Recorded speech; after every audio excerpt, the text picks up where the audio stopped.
meu bebê estava ali, minha família estava ali, nossos amigos estavam ali. A gente não queria confusão. A gente estava numa festa. Quando ele sai do carro, ele dá 2 passos, ele já saca da arma. Saca da arma e ele só dá 1 passo e atira. Ele dá 2 tiros. Só que eu não vi que era o Marcelo que estava atrás de mim. E os 2 tiros atingem o Marcelo.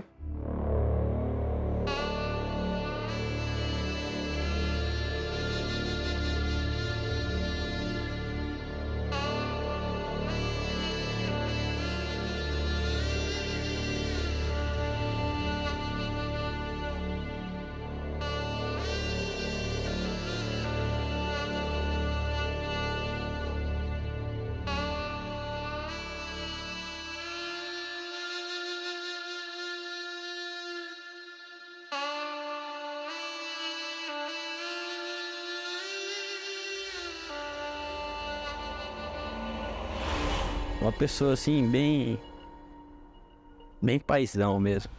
Bem paizão. Um parceiraço. Assim. Faz falta demais, todos os dias. Todos os dias. Um parceiraço. Tomar cerveja, fazer um churrasco, puxar a orelha. Putz. Era um amigão, assim. Onde o Marcelo também tinha uma atuação forte, todos os sindicatos aqui integrados.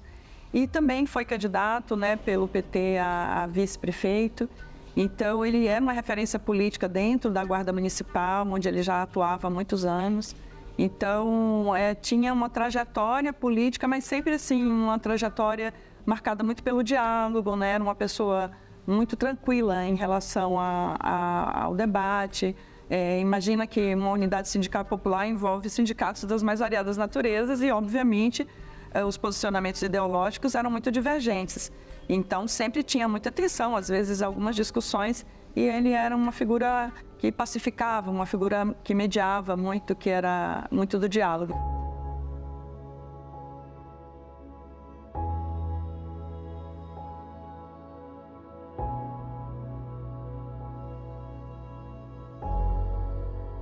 Daí eu falei assim, Marcelo, então vamos fazer uma decoração pra gente tirar uma foto, pra guardar de lembrança, né? Um cantinho lá, pra colocar o bolo, cantar parabéns, né? Ele falou, tá bom. Eu falei, sei lá, vamos fazer do que? Eu quero do PT. Eu falei, do PT? Ele falou, do PT. No dia ele ganhou aquela toalha, que na época da eleição, tava bem famosa, né? Uma toalha com o rosto do Lula, e ele foi lá e jogou em cima dos balões.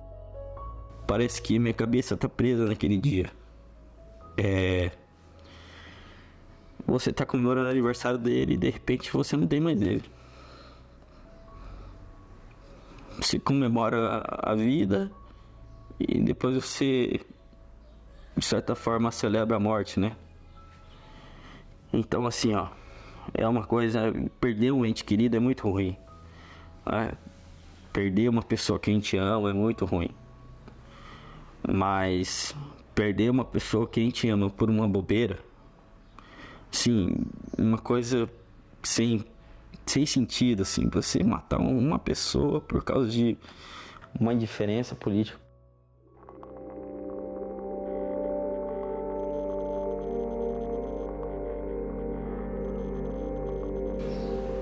Infelizmente, isso foi fomentado, né? Esse ódio entre partidos políticos, né? Pensamentos e ideologias políticas foi fomentado com desinformação, né? Com muita fake news, com muita informação que não inverídica. Então, assim, e por um outro lado, nós tínhamos um líder que fomentava isso como se o outro lado fosse inimigo, né? Quando ele fala, vamos exterminar a petralhada, né? Então, assim, ele dava ordens de comando para os seus apoiadores. E ele fomentou isso de uma forma sempre com a violência. Essa praga sempre está contra a população. Esse pessoal não produz nada, só gera desgraça para o povo brasileiro. Com essa nossa reeleição, com a eleição do Dimas aqui para o governo do Estado, pode ter certeza, varreremos para o lixo da história esse partido dito trabalhadores, mas na verdade é composto por desocupados. Tudo que a gente achava que poderia acontecer, aconteceu naquele momento. E num momento onde não se estava fazendo política, né? Um momento privado, um momento festivo, fechado. Então imagina a gente ir para as ruas e fazer política diante disso. Vai ser uma chacina. Então as pessoas vão nos atacar. Então era um luto, não apenas pelo Marcelo, né? Era um luto pelo movimento já tão pequeno, né, na cidade, porque é uma cidade de maioria conservadora e tal. Então, era um luto, assim, por nós, pelo movimento de esquerda, pelo movimento da classe trabalhadora, sabe? Pela impossibilidade de se expressar politicamente.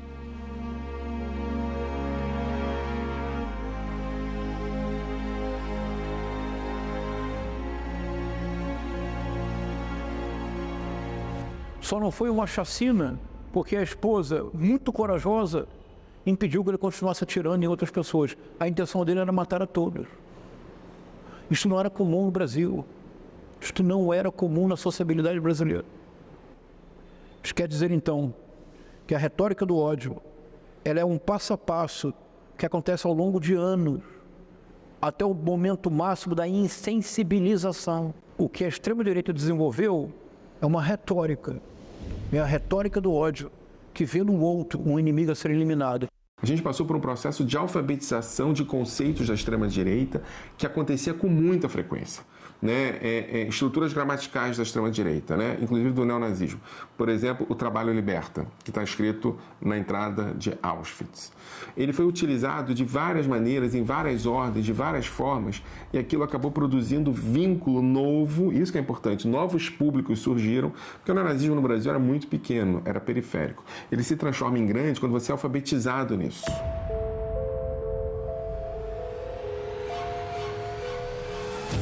Olha, acho que a gente pode começar pensando que o ódio, sob determinadas circunstâncias psíquicas, ele é extremamente organizador. Ele, por exemplo, pode orientar o sentido da tua vida dizendo seu inimigo é esse. Então, tu vai para o sentido contrário. O ódio começa com a exploração de um certo desamparo nas pessoas.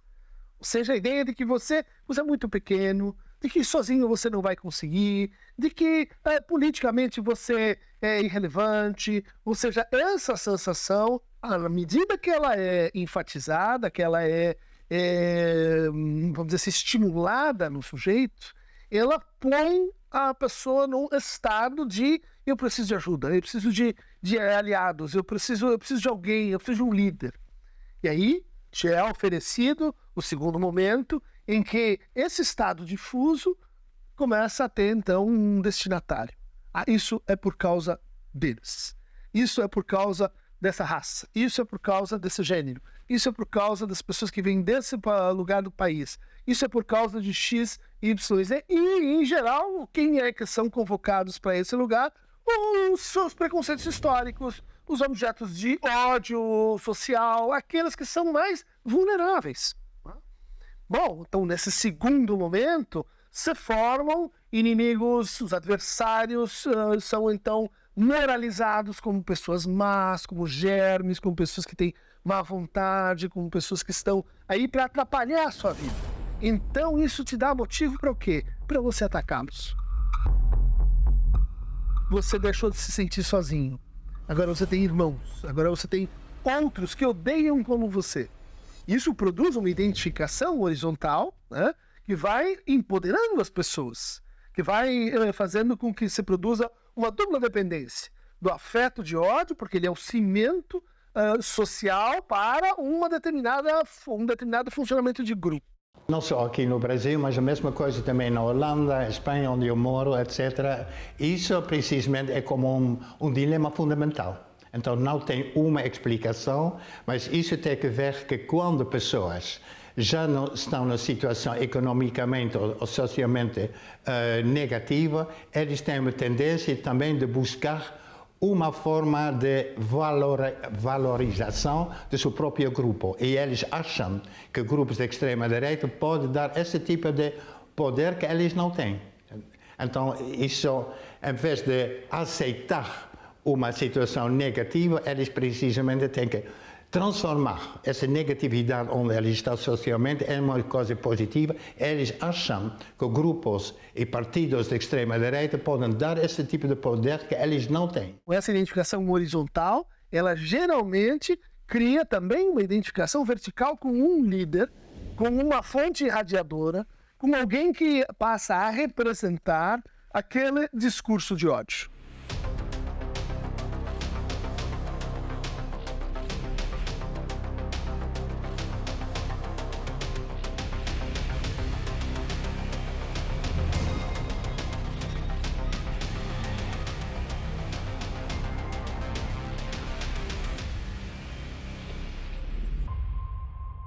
Mexico sends its people, they're not sending their best. They're not sending you. They're not sending you. They're sending people that have lots of problems, and they're bringing those problems with us. They're bringing drugs, they're bringing crime, they're rapists. Se ven acorralados los zurdos de ¡La tenés adentro, boludo! No, Javier. Estropear porque no sabe, porque es un bruto. Y se lo voy a refregar en la cara porque no sabe. Si querés me voy, listo. No es que queremos que te vayas. ¿Listo? Pero pues si me pones un pelotudo a discutirme que no sabe, me voy. no sirve eso, Javier. Y claro, No obvio. A questão não é ideologia, que a questão é sentimento, que a questão é a noção de que há alguma coisa acontecendo no mundo e que eu não sou parte dela porque eu sou excluído dela. Porque eu nasci para ser parte dessa coisa. Alguma coisa aconteceu no meio do caminho que me tirou dela. E aí eu sinto que eu preciso entrar. E finalmente aparece um homem, uma ideia, uma forma de falar que me inclui.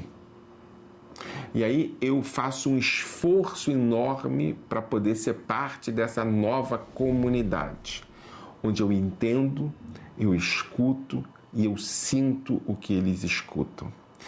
E aqui eu quero trabalhar com uma categoria que é uma categoria muito importante, que é a categoria do trauma. Mas não é de qualquer trauma, é do trauma de estar excluído. É um trauma típico das classes médias, é um trauma típico daqueles que misturam direito com privilégios, é um trauma típico daquelas pessoas que acreditam que sempre tiveram o que mereceram, até que perderam aquilo. Eu vou dar um exemplo, que é um exemplo importante. Dilma Rousseff, no meio do seu governo, decidiu fazer um processo de colocar as empregadas domésticas como trabalhadoras formais. Ou seja, produziu a ideia de que as empregadas domésticas teriam também direitos trabalhistas. E aqui eu quero que vocês entendam o que significa empregada doméstica na estrutura social brasileira da classe média branca. Significa, em última instância, ter um apartamento com um lugarzinho para ela. Significa ter uma possibilidade de contar com alguém que assessora você no seu dia a dia. Significa, em última instância, ter a possibilidade de ter alguém que não tem a sua vida, ou que tem a sua vida diminuída em nome da vida da patroa e do patrão.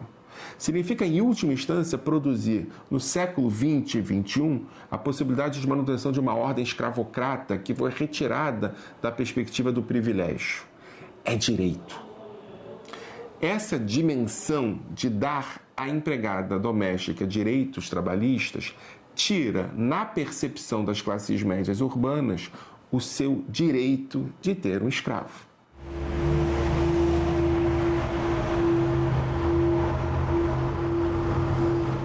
Preto da favela, marginal, macaco, sujo.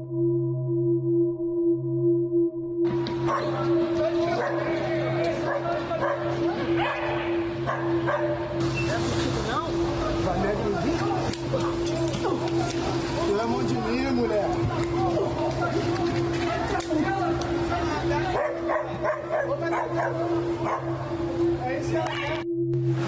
Aí ela ela já tentou me agredir, tentou me dar um soco, ela até conseguiu me dar um soco, ela tentou me puxar do degrau para poder me derrubar e eu me defendendo, né?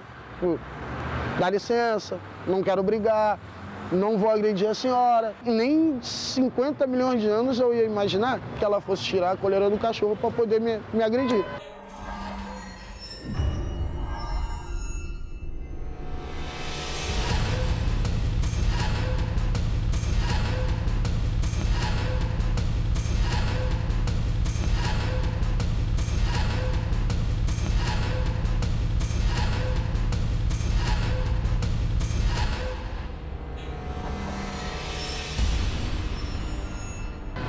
E aí foi onde ela veio e deu a primeira, que foi onde pegou nas minhas costas. E na mesma hora eu não pensei duas vezes, eu fui na delegacia, de novo. Por incrível que pareça, era o mesmo inspetor que me atendeu 5 dias antes, né? E aí mostrei o vídeo para ele. Ele não acreditou no que ele viu, ele não acreditou no que ele viu. Eu falei para ele lá na porta da 14ª, da 15ª. Né, eu abracei ele, levantei a cabeça dele, porque ele estava de cabeça baixa, eu falei para ele levantar a cabeça. Não tem que ter medo, ninguém tem que ter medo de correr atrás disso, para isso poder melhorar, denunciar, sabe? Ah, sofreu abuso? Sofri, então vou na delegacia e vou fazer um BO. E embora dê cadeia para a pessoa ou não, porque aqui no Brasil, sabe como é que é, né? O negócio aqui é muito lento. Mas, pelo menos, eles estão vendo que nós, negros e favelados, estamos reagindo. Até hoje está ali. Até hoje está ali o cartaz que foi colocado aqui. Que a galera se juntou e fez esse cartaz. Você vê aí, você pega, você vê a importância que isso aqui tem. Isso aqui tem. Entendeu?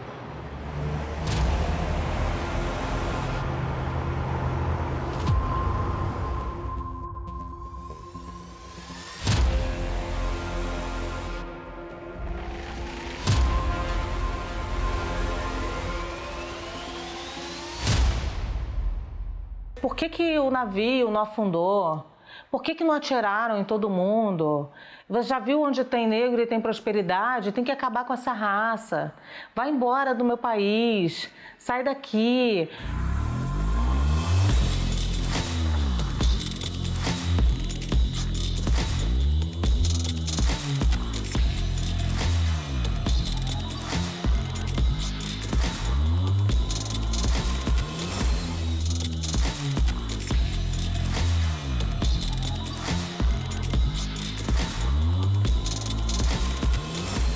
Todo odiador nas redes sociais, a forma que ele se comporta, ele está tentando não só convencer o outro da ideia dele, né, do pensamento dele, ele está tentando converter o outro.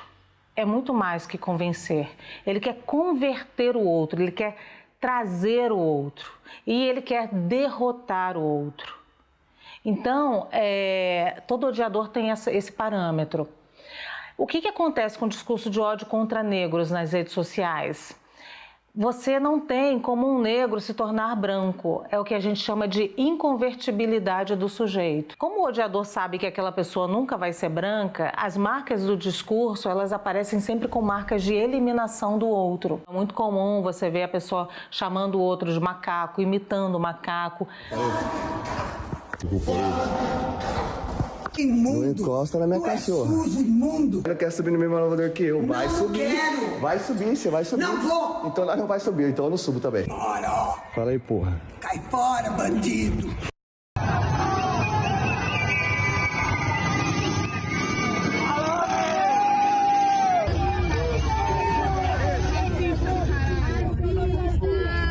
Nossa abolição atabalhoada, uma abolição que não previu nem terra, nem casa, nem estudo, nem profissão para toda uma população preta, e que essa população não só sobreviveu né, como criou estratégias para chegar a um determinado lugar e se mobilizou e no início dos anos 2000 conseguiu alguns avanços, né, algumas políticas públicas para que ela também chegasse à educação de qualidade, que ela também pudesse ocupar os postos que estão aí os profissionais liberais, né, médico, advogado, jornalista, e que isso assusta.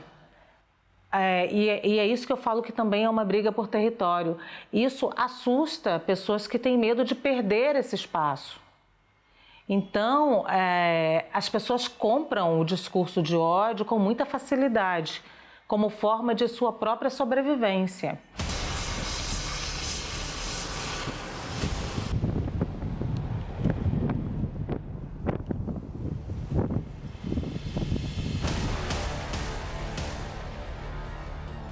Feminista de merda, Jabba the Hutt, eu vou te estuprar, te matar, vou cortar sua cabeça, sua gorda.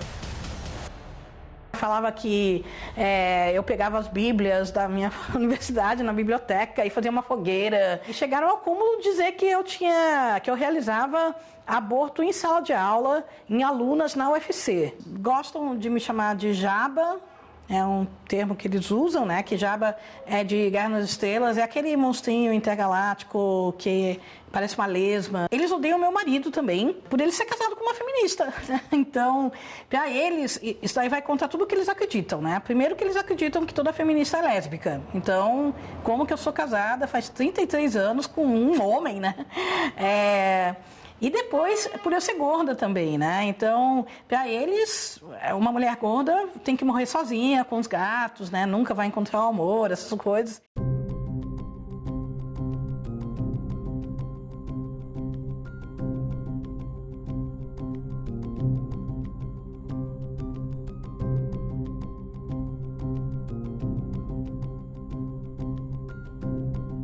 Eles me atacam por eu ser feminista, por eu ser mulher, por eu ser ativista, por eu não ter medo deles, né? É sempre um padrão.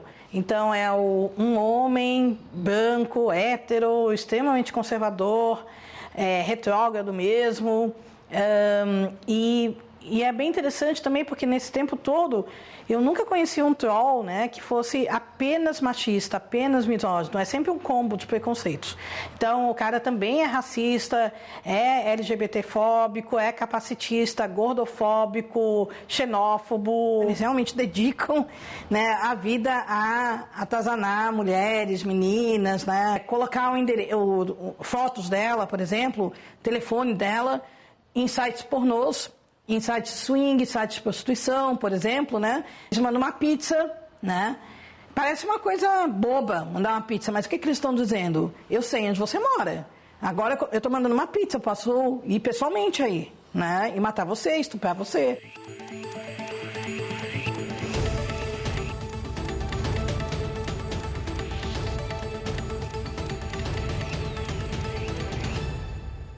Então foi isso que a Luciane Lins fez, né? Ela bolou um projeto de lei obrigando a Polícia Federal a investigar crimes contra mulheres na internet, crimes de misoginia.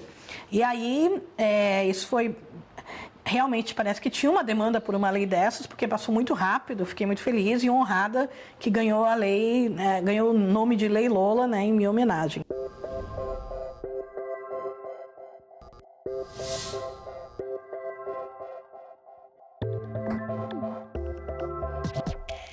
Eu fiz uma pesquisa de doutorado sobre o discurso de ódio no WhatsApp, especificamente, e eu capturei os dados de 59 grupos de WhatsApp. Temos que fazer um ranking das menções, a quantidade de menções a grupos que eram mais relevantes, sim, politicamente para os grupos de extrema-direita. Nesse ranking eu consegui perceber que o alvo prioritário eram os negros, depois em sequência eram as mulheres e na sequência eram os gays. E na quarta posição seriam os indígenas e nordestinos ali, quarta, quinta posição. E tem um sentido, né? Tem um porquê disso. A ideia do nordestino enquanto alguém que se posiciona contra o processo de exploração é muito forte dentro da visão dos bolsonaristas e da extrema-direita como um todo, em que o nordestino seria aquele que vem tomar os espaços no sul, no sudeste, de vagas de emprego ou de concurso público. E para além disso, não somente isso, o nordestino é aquele que seria visto como a população que o Estado mais acolhe, ou que tem mais acesso a benefícios estatais, ou que tem acesso ao Bolsa Família, ou a subsídios. É o não entendimento ou não querer entender a condição do outro, não se colocar na condição do outro, não me colocar na condição de mulher, não me colocar na condição de negro e não enxergar na condição de uma população que foi historicamente massacrada, economicamente vilipendiada e que sofre um processo de desertificação a larga escala. Cabeça chata. Analfabetos, paraíba, baiano. Os nordestinos, eles são vistos como um povo estranho dentro do próprio território brasileiro. Então, a partir do momento em que os nordestinos migram para um eixo, né, do Brasil, Rio, São Paulo, eles são vistos como um povo estranho, um povo mestiço, de sotaque diferente e pouco compreendido. Então, a partir desse momento, dessa experiência, né, entre dois grupos diferentes, é ativado um processo de categorização, de nós versus eles. E esse processo de categorização sozinho já é suficiente para estimular processos de preconceito.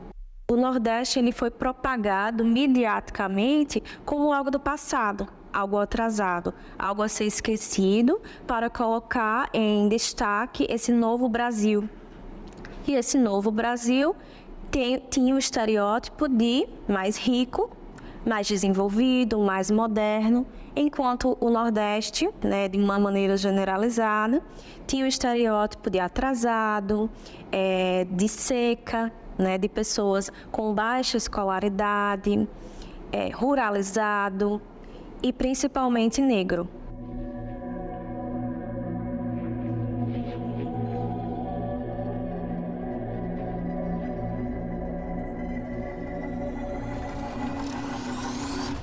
Existe uma sistematização do discurso de ódio. Em que sentido?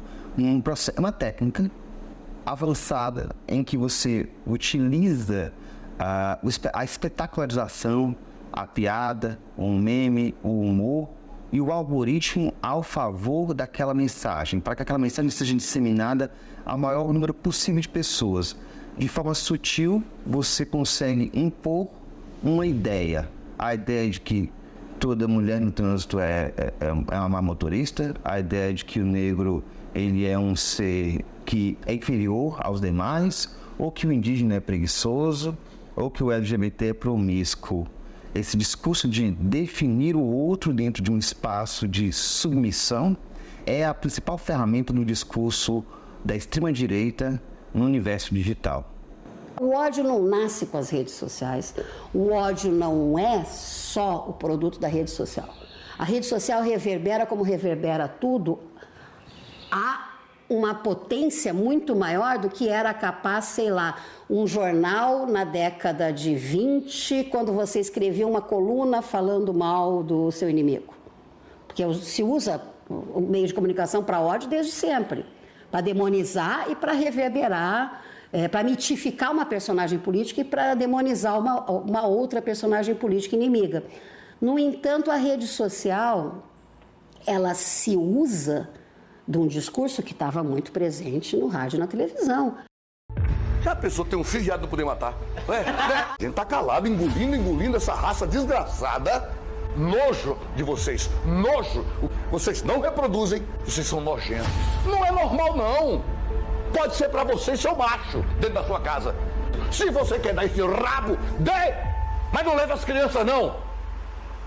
Cabra, safado, bando de raça do cão. O conteúdo das redes sociais depende profundamente do conteúdo televisivo, do conteúdo audiovisual local. A televisão aberta é gratuita, chega ainda majoritariamente à população e principalmente ao veículo central e à forma central de diversão, de entretenimento, de informação de boa parte das camadas pobres da população.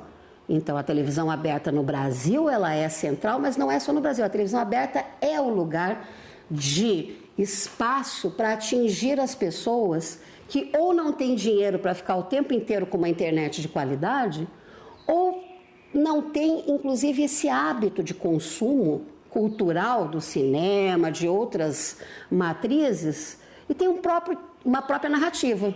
A comédia torna mais leve o que é tragédia, o que é extremamente violento. Rir do outro, rir da pessoa por conta da cor da pele dela, rir da pessoa por conta da altura dela, e você adicionar características a isso, adicionar características.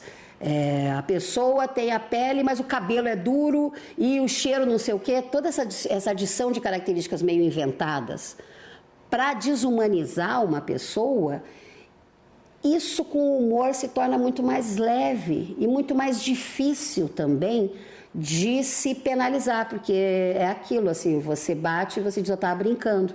A estratégia discursiva de tornar o ódio mais leve, o humor é fundamental para isso. É um deputado muito polêmico, é um deputado... Olha, ele é contra tudo, ele quer resolver os problemas do Brasil à bala. Se seu filho se apaixonasse por uma negra, o que você faria? Ô, Preta, eu não vou discutir promiscuidade com quem quer que seja. Eu corro esse risco que meus filhos foram muito bem educados. Ou é o humor, ou é aquele convencimento, ou é o chamativo à emoção. Você pode morrer, você está em perigo se você não reagir violentamente. A atitude dos Vingadores é até compreensível. O Estado é omisso, a polícia desmoralizada, a justiça é falha. O que resta ao cidadão de bem que ainda por cima foi desarmado? Se defender, é claro. O contra-ataque aos bandidos é o que eu chamo de legítima defesa coletiva de uma sociedade sem Estado contra um estado de violência sem limite. E aos defensores dos direitos humanos que se apiedaram do marginalzinho preso ao poste, eu lanço uma campanha. Faça um favor ao Brasil. Adote um bandido. A extrema-direita, no século XXI, é mestra em retórica. Qual? Do ódio. Como é o know-how da retórica do ódio? Principia pela ridicularização do adversário, pela paródia do nome próprio de alguém. O nome próprio, aquilo que individualiza, que torna único, que torna aquela pessoa e não uma outra qualquer. Quando isso acontece, qual é o efeito que se produz? Aquela pessoa cujo nome foi parodiado, ela deixa de ser levada a sério. É o princípio da desindividualização, porque agora você não é mais João César de Castro Rocha, você é a paródia que eles criaram. Todos riem, o conteúdo do seu discurso é ignorado, principia um processo de ridicularização de qualquer coisa que você diga. Passo seguinte, estigmatização, que é um outro passo na desumanização. Como assim estigmatização? O que antes era o indivíduo, João César de Castro Rocha, principia a sofrer um processo de desindividualização radical. Eu não sou mais agora o indivíduo, eu sou um tipo. Eu sou o Paulo Freireano, eu sou esquerdopata, eu sou comunista. A minha individualidade foi suprimida. Isso abre caminho para o passo seguinte. Com o esquerdopata eu não converso. Com Paulo Freireano não se pode falar. Com um comunista melhor ignorar. Passo final, eu sou tornado um autêntico nada. A nulificação do sujeito. Porque se você é tornado um nada pela pedagogia cotidiana de desumanização, tudo que se faça contra um nada, nada será. Passo seguinte, eliminação física. O bagulho aqui é o seguinte, você tá ligado, filho? Comunista morrer, seus lixos, favelados do c... A Bíblia, em 1 Samuel, fala que Deus mandou que Samuel fosse até Saul e ungisse Saul como rei. E ele disse a Saul, ataque os amalequitas, matem todos, inclusive as mulheres grávidas, transpasse a barriga, a espada na barriga, porque o que está ali é filho do demônio. Nós temos que entender que esse povo de PT, de pessoal que vier para a rua, são filho de demônio. Eu sou um pastor, sou um capelão, sou um capitão, sou marmetista. Eu vou pegar na arma, porque esses demônios, eu vou matar todos eles. É preciso punir grupos de extrema-direita neonazista e com prática violenta. Sem punição a gente não avança. É preciso entender o que pode estar dentro do debate público e o que pode estar fora do debate público. E nesse sentido é preciso o segundo ponto, legislação. As redes sociais, elas têm que ser produzidas, as redes sociais produzem isso tudo que sempre aconteceu de maneira muito mais rápida. A ideia da bolha, a ideia da câmara de eco, a ideia de que quando eu falo eu me escuto e percebo que as pessoas são muito mais poderosas porque estão todas juntas comigo. Aqui é um modelo de negócios. Esse modelo de negócios tem que ser dirigido a partir de perspectivas de fronteiras, do que pode e do que não pode. Punição, legislação. Terceiro ponto, educação. Se a gente produziu um elemento, que é um elemento de alfabetização da extrema-direita, se a gente vê pessoas que foram alfabetizadas na sua entrada na política a partir de perspectivas conspiracionistas, de extrema-direita, simbolicamente de extrema-direita, é preciso fazer uma alternativa a isso. É preciso produzir uma alfabetização para a democracia, uma alfabetização antifascista. É preciso recordar, repetir e elaborar. A gente vai precisar de julgamentos. A gente vai precisar descobrir assim, criteriosamente quem fez o que, quando e aonde. Separar aqueles que foram, vamos dizer assim, levados por aqueles que tinham, vamos dizer assim, intenções premeditadas, aqueles que ativaram os botões, aqueles que disseram palavras-chave das horas decisivas. Então, primeira coisa, a gente precisa de bons museus, a gente precisa de documentários, a gente precisa de livros, a gente precisa de um debate que faça a história bem feita. Restaurar a confiança na transmissão cultural, na transmissão do desejo, na ideia e na posse de que é possível tornar as coisas boas de novo, sem que isso represente apagamento, silenciamento e anistia, é o ponto fundamental para a gente falar numa verdadeira elaboração, um trabalho através de. Temos democracia no Brasil desde 1985. É hora de lançar mão dos recursos do Estado Democrático de Direito para defender a democracia. Repito, a retórica do ódio, que essa pedagogia cotidiana de desumanização do outro, que quando é bem sucedida, torna o cidadão totalmente insensível a tudo aquilo que não seja espelho, autorizando as mais bárbaras formas de violência simbólica e física contra o adversário, ela não pode chegar ao seu termo sem cometer crimes previstos no Código Penal, especialmente, mas não somente, mas especialmente os crimes contra a honra, calúnia, injúria e difamação. Em alguns casos, especialmente em casos de reincidência, a pena é a privação de liberdade, ou seja, prisão. Existe a possibilidade da contranarrativa. Historicamente, todo movimento de formação discursiva, ele tem resistências, e a resistência ela parte do quê? Do discurso também. Eu vejo com muita clareza que movimentos sociais, como por exemplo o rap, o hip hop e o funk, eles têm uma capacidade de penetração e uma capacidade imensa de contradiscurso.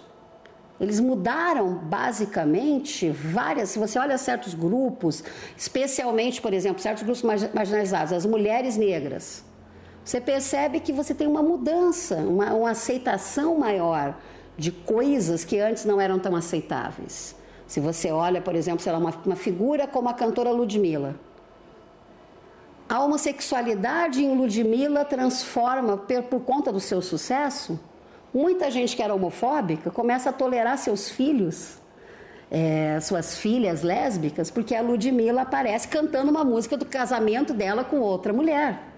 E é uma música que é um imenso sucesso. O que realmente é inquietante no fenômeno não é que a extrema-direita chegue ao poder. O nazifascismo chegou ao poder nos anos 20 e 30, lançando mão de expedientes mais violentos possíveis. A extrema-direita chega ao poder nas décadas iniciais do século XXI, vencendo eleições livres e democráticas. Devemos reconhecê-lo. Isso quer dizer que a extrema-direita, hoje, ela conquista corações e mentes e mãos, como disse recentemente o Papa Francisco, numa frase genial. Ele disse: precisamos voltar a conquistar corações e mentes. E ele completou: precisamos voltar a conquistar corações e mentes e mãos. As mãos das quais o tempo todo há o aparelho celular com o qual vivemos intensamente 24 horas por dia, 7 dias por semana. Lançando mão desse instrumento, o método da extrema-direita é transferir para a esfera da política o tipo de engajamento definidor das redes sociais. A esperança está na luta sempre. Resistência para nós é educar, fazer pesquisa fundamental. Por exemplo, sobre esse tipo de coisa, para compreender melhor esse tipo de discurso, esse abuso de poder através de discurso muito fundamental, formar jornalistas que são de verdade críticos, então que vão fazer que constantemente a sua maneira de fazer notícia na televisão, nos jornais, também nas redes sociais, que chama analisar de verdade e não de uma maneira só superficial, que analisem criticamente de verdade, com conhecimento, que é fundamental. Eu acho que tudo passa pela educação, né? Então a gente tem que conversar sobre isso em escolas, tem que ter turmas, né? Espaço, né? Uma carga horária, assim, para que os jovens possam se manifestar sobre isso, possam falar sobre o que eles veem na internet também, porque